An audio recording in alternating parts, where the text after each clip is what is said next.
Syndicate.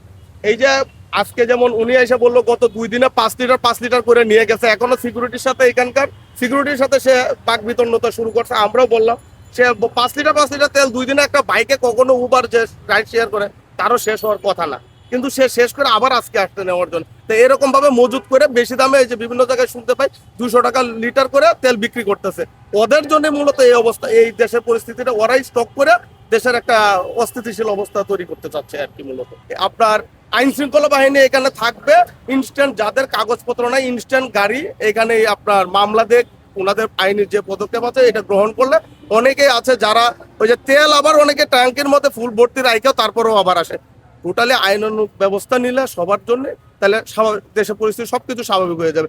একজনে 200 টাকা নিয়ে আবার বুরানদের পিছন থেকে এসে আবার 200 টাকা নিচ্ছে বারবার, এটা একজনেই 5 বার আইসা লাইনে দাঁড়াচ্ছে। ওর তো সারাদিন কাজ দেয়, ওর কাজে হলো এই তেলটা নিয়ে এই আপনার 120 টাকার তেল 200 টাকা লিটার বিক্রি করতে। ওর ব্যবসা এটা একটা ব্যবসা সিস্টেমে নিয়ে নিতে অনেকেই।